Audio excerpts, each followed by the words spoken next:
Bienvenidos, buenos días, son las 6 de la mañana en punto. Como siempre, los saludo desde Mañanas Blue con la información, con el análisis y con la opinión. Esto no para. Estamos en Semana Santa con ustedes. Hoy es lunes santo, 14 de abril, y los estaremos acompañando con información sobre cómo están las vías del país, sobre cómo avanza la operación Éxodo también en los aeropuertos de Colombia. Con una agenda cargada de información, saludo a quienes a esta hora nos sintonizan en Ditu, la aplicación de Caracol Televisión. Buenos días para ustedes, y también para quienes a esta hora nos sintonizan a través del canal de YouTube de Blue Radio. Finalmente se cumplirá la voluntad del Premio Nobel de Literatura Mario Vargas Llosa, fallecido anoche en Lima, Perú, a los 89 años de edad.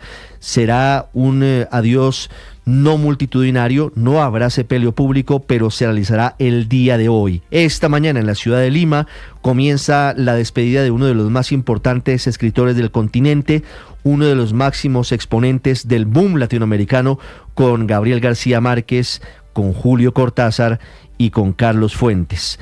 Solamente asistirán sus hijos, su esposa, sus nietos y apenas algunos amigos cercanos a la familia, y luego el cuerpo de Mario Vargas Llosa será cremado. El hombre de la ciudad y los perros, el hombre de la tía Julia y el escribidor, el mismo de la fiesta del chivo, libro que retrató la dura época de la dictadura de Rafael Leónidas Trujillo en República Dominicana, el hombre de Conversación en la Catedral y tantas otras. Murió a los 89 años de edad, rodeado de su familia. Lo contó sus hijos, lo contaron a través de sus redes sociales. Álvaro Vargas Llosa y Morgana, además de sus otros hermanos, publicaron un comunicado en el que señalaban cuál había sido la última voluntad de su padre. No solamente ganó el Premio Nobel de Literatura en 2010, sino también había ganado el Premio Cervantes, el Premio Princesa de Asturias, el Premio Planeta y muchos otros.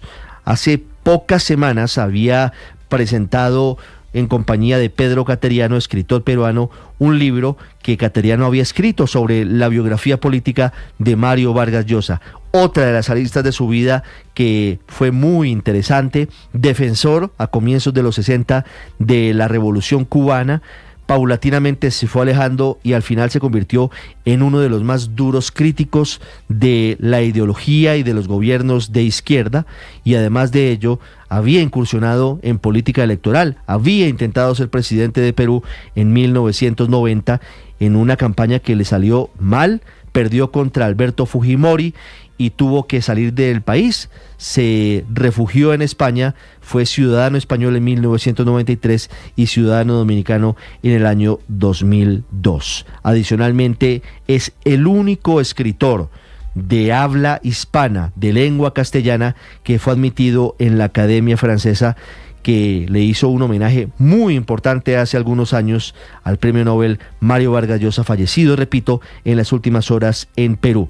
Hablando de noticias de luto, en Colombia murió a los 94 años de edad Jorge Cárdenas Gutiérrez, exgerente de la Federación Nacional de Cafeteros y padre del exministro de Hacienda Mauricio Cárdenas Santamaría, un hombre que desde los 60 fue crucial para que el café colombiano tuviera un nombre en el mundo, con sus oficinas en Nueva York, en Londres, en Tokio.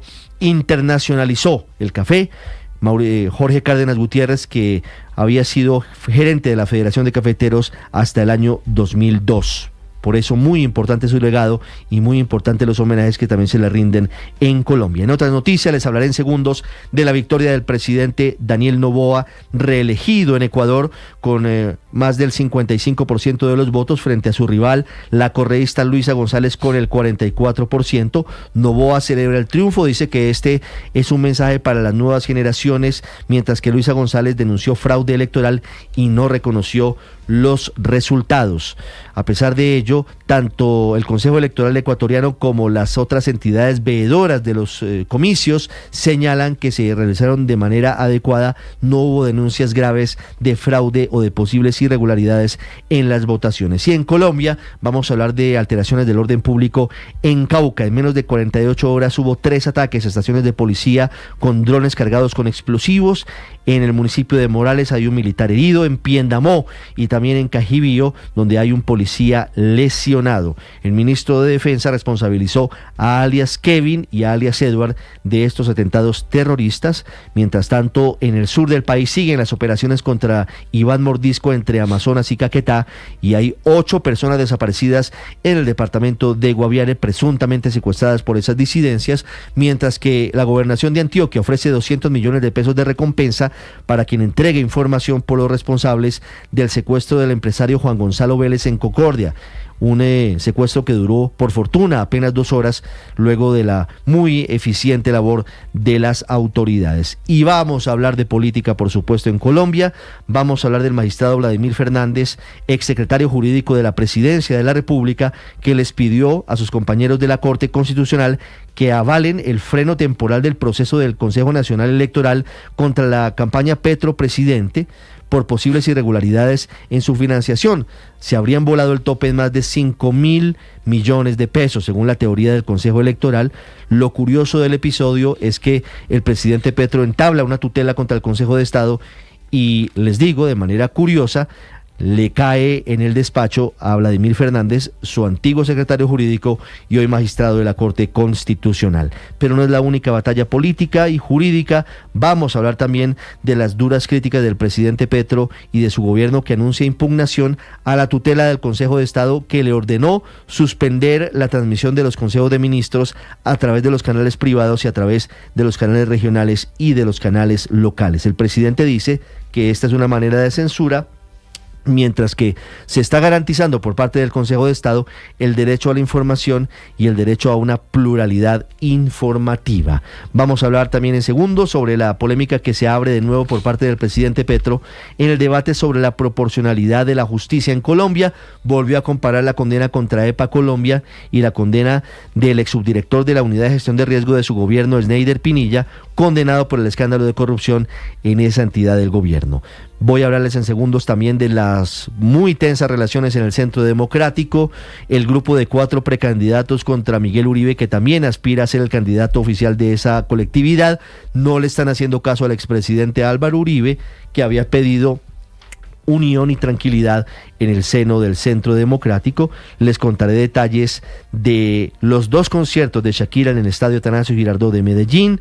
Les contaré detalles de la reaparición sorpresa del Papa Francisco el domingo de Ramos en la Plaza de San Pedro, y les contaremos detalles de cómo avanza a esta hora la operación Éxodo por las vías del país. Hoy, lunes 14 de abril, hoy lunes santo, es el Día Mundial de la Enfermedad de Chagas. Hoy es el Día de las Américas. Hoy se cumplen 12 años del fallecimiento del cantante vallenato Martín Elías Díaz, hijo del cacique de la Junta Diomedes Díaz, en un gravísimo accidente. Y hoy es el Día Internacional del Portero o el Arquero, en homenaje de Juan Camilo Vargas al fallecido arquero colombiano Miguel Calero, que hoy estaría cumpliendo años. Sí, señor Ricardo, estaría cumpliendo 54 años. Miguelito El Show Calero, que falleció, recuerde usted, el 4 de diciembre de 2012, cuando tenía 41 años. Muy joven murió Miguel Calero, y en homenaje a él hoy se conmemora el Día Internacional del Portero o del Arquero en el fútbol. 6-9 minutos, muchas gracias por acompañarnos. Vamos a continuación con lo más importante en el resumen, en Voces y Sonidos, en Mañanas Blue.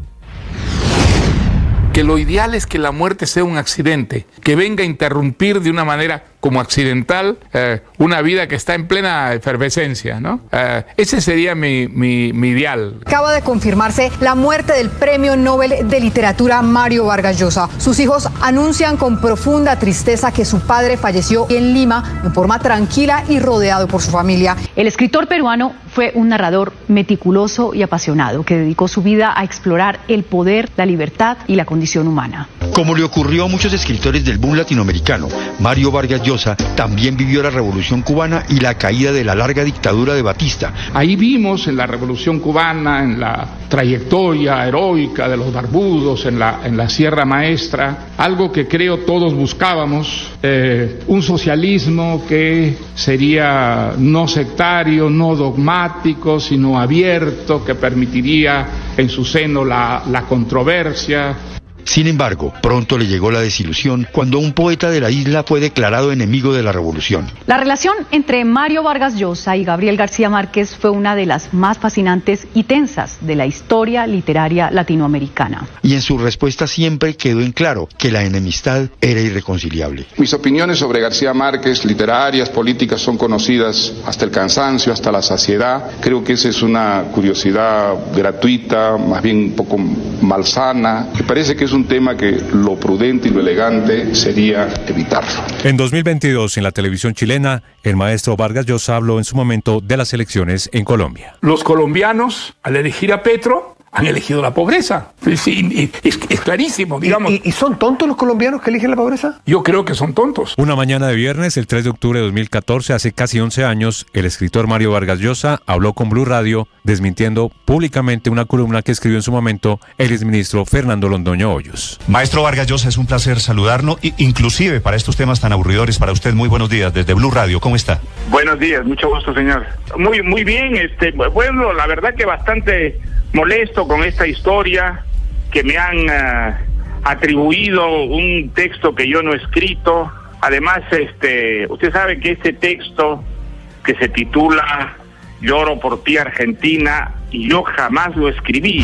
Informamos al pueblo ecuatoriano que una vez procesado más del 90% de actas a escala nacional, se marca una tendencia irreversible en los resultados de la segunda vuelta presidencial, que el binomio ganador corresponde a la lista de Acción Democrática Nacional ADN, conformado por Daniel Noboa Asín y María José Pinto. Durante la noche de este domingo, la presidenta del Consejo Nacional Electoral de Ecuador, Diana Atamaín, declaró ganadores a Daniel Noboa Asín y María José Pinto como presidente y vicepresidenta de ese país. Esto fue lo que dijo Noboa tras ser reelegido. Esta victoria ha sido histórica también, y eso ha sido a base de perseverancia, de lucha, de trabajo, de cada uno de los miembros de este equipo que busca ese nuevo Ecuador. Por su parte, la candidata Luisa González negó aceptar el resultado de las elecciones y pidió que se haga un reconteo de votos. En nombre del pueblo al que representamos, nosotros no reconocemos los resultados. Nuevamente un ataque en el departamento del Cauca.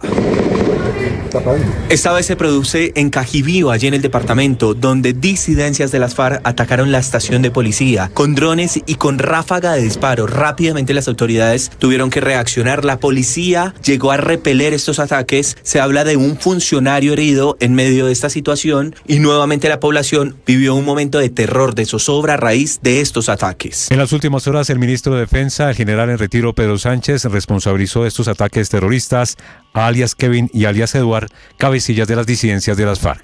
El Ejército Nacional confirmó que están ofreciendo una recompensa de hasta 40 millones de pesos por información puntual que permita dar con el paradero de 8 personas que desde el pasado 4 de abril en zona rural del municipio de Calamar, Guaviare, se encuentran desaparecidas. El coronel Néstor Augusto Corzo, comandante de la Brigada 22 de Selva. La recompensa es de hasta 40 millones de pesos a quien nos dé una información puntual que conduzca, lo reitero, a la ubicación de estas personas que se encuentran desaparecidas. En tiempo récord, el ejército y la policía lograron la liberación del empresario Juan Gonzalo Vélez en el municipio de Concordia, en Antioquia. Hombres armados se lo llevaron de su finca de descanso. El gobernador Andrés Julián Rendón indicó que el ente departamental ofrece una millonaria recompensa para que se pueda dar con los responsables del hecho. Esta recompensa de hasta 200 millones de pesos tendría que suministrarnos más información dentro de las líneas de investigación que ya existen para no solo evitar que hechos como este se vuelvan a presentar.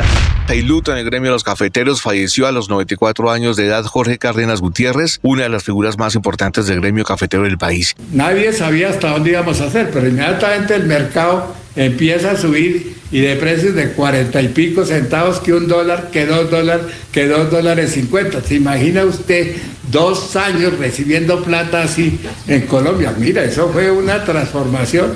La noticia sobre la decisión del Consejo de Estado de ordenar que no se transmitan los consejos de ministros por Canal 1, canales privados, regionales, locales y comunitarios, dejando la posibilidad de hacerlo solo por los públicos, se conoció en pleno discurso del presidente Gustavo Petro en Acacías Meta. Al terminar su intervención en un largo trino, el presidente Gustavo Petro señaló a los magistrados del Consejo de censurarlo y no reconocerlo como presidente de Colombia. La decisión del Consejo de Estado también generó reacciones políticas. Habla el senador Miguel Uribe. La decisión del Consejo de Estado confirma la denuncia y la advertencia que hicimos oportunamente. Gustavo Petro no puede transmitir de manera indiscriminada los consejos de ministros, en donde busca capturar la agenda informativa. El magistrado de la Corte Constitucional, Vladimir Fernández, exsecretario jurídico del presidente Gustavo Petro, pidió a sus colegas del alto tribunal que ordenen suspender de manera provisional la investigación del Consejo Nacional Electoral hasta que la Corte defina la tutela. Habla el expresidente de la Corte Suprema de Justicia, Jaime Rubla. Esto está como para coger un palco. Yo creo que indiscutiblemente no debería el doctor Vladimir entrar en ese debate.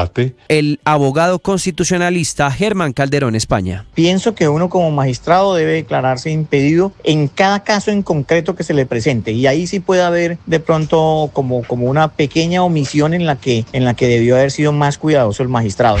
Buona domenica delle Palme. Buona Settimana Santa. El Papa Francisco sorprende de nuevo al mundo con su reaparición aquí en la Plaza de San Pedro de Roma durante la ceremonia del Domingo de Ramos. Iba en la silla de ruedas que, como sabemos, usa desde hace un tiempo para moverse, pero esta vez no llevaba las cánulas nasales de oxígeno que le ayudan a respirar mejor, y de hecho ya el Vaticano en los días precedentes había adelantado que el pontífice podía prescindir cada vez más de ellas, lo cual era una señal clara de mejorías. El presidente de Estados Unidos, Donald Trump, dijo que nadie se salvará de sus aranceles, tras asegurar que varios países han usado injustas barreras arancelarias y comerciales en contra de su país, y arremetió principalmente contra China, tras asegurar que es el país que peor trata a Estados Unidos. El mandatario añadió que el viernes no se anunció ninguna excepción arancelaria, luego de haber anunciado que los productos electrónicos quedarían libres de aranceles. En el estadio Nemesio Camacho El Campín de Bogotá, Millonarios y Nacional igualaron sin goles, el sexto empate de los 8 partidos que se han disputado en la jornada. Con el resultado, Millonarios es líder, tiene 26 puntos, y Nacional es tercero con 25 unidades. Por otro lado, hubo goles colombianos en Inglaterra. El Liverpool de Luis Díaz ganó con un gol del colombiano 2-1 frente al West Ham y siguen siendo líderes de la Premier. En España, el Girona perdió, pero ya Asprilla marcó el descuento 2-1 frente al Osasuna, lo hizo al minuto 90+6. Y también al último minuto fue Miguel Borja quien apareció para River y le dio el empate frente a Talleres de Córdoba en la Liga Argentina.